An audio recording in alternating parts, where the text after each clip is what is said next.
दोस्तों जावास्क्रिप्ट में import export का यूज हम मॉड्यूल्स बनाने के लिए करते हैं। अब मॉड्यूल्स क्या होता है?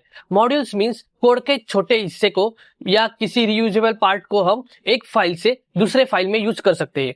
अब इसे हम एग्जांपल के जरिए समझते हैं। लेट्स से मेरे पास फाइल 1.js और फाइल 2.js है। अब हम फाइल 1 में कुछ फंक्शंस बनाएंगे, जैसे फंक्शन ऐड, और इसके अंदर हम a और b, और इसमें हम रिटर्न करेंगे a प्लस b को, मींस दो वेरिएबल के सम को हम इसे यहां रिटर्न करेंगे। अब सबसे पहले हम इस फाइल को एक्सपोर्ट करेंगे, और जैसे हम यहां एक्सपोर्ट करते हैं तो इस कोड को हमें जिस फाइल में यूज करना है वहां जाके हम इंपोर्ट करेंगे। अब लेट्स से फाइल 1 के कोड को हमें फाइल 2 के अंदर यूज करना है, तो हम फाइल 2 के अंदर सिंपली फाइल 1 को इंपोर्ट करेंगे, इंपोर्ट। अब यहाँ फंक्शन का नाम देंगे, जैसे ऐड है।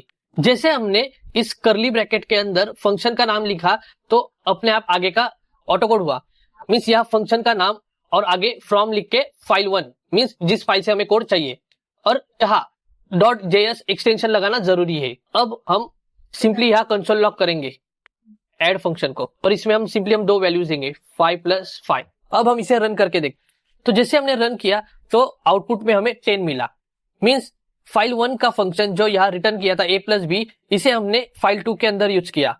अब एक्सपोर्ट करने का और एक तरीका है, लेट्स से और एक फंक्शन है हमारे पास मल्टीप्लाई का। अब जैसे मेरे पास दो फंक्शन है, एक ऐड है और एक मल्टी है, इसे एक्सपोर्ट करने के लिए सिंपली एक्सपोर्ट लिखेंगे और कर्ली ब्रैकेट के अंदर फंक्शन का नाम लिखेंगे।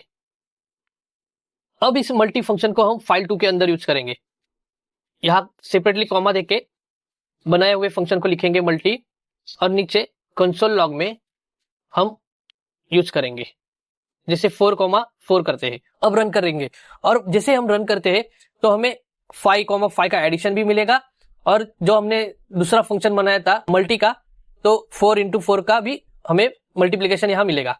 तो रन करते हैं तो देखो 5 + 5 10 मिला और 4 × 4 16 मिला। अब फाइल 1 के अंदर जितने भी फंक्शंस बने हैं उसे हमें फाइल 2 के अंदर यूज करना है, बट बार बार हमें मल्टी ऐड ऐसे लिखने की जरूरत नहीं है। इसे हम सिंपली स्टार लिखेंगे और इसे कुछ नाम देंगे एज अ कैल। अब स्टार का मतलब है कि फाइल 1 में जितने भी फंक्शंस बने हैं सब इसमें आएंगे, और इसे हम कैल नाम देंगे।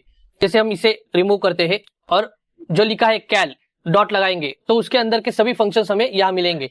तो जैसे ऐड यूज करना है 5,5, और सेम मल्टी के लिए भी है cal.multi। तो जैसे हम इसे रन करते हैं तो सिंपली फिर से हमें वही आउटपुट मिलेगा। तो इसी तरह हम फाइल 1 के अंदर के सभी फंक्शंस को एक स्टार लगा के भी यूज कर सकते हैं।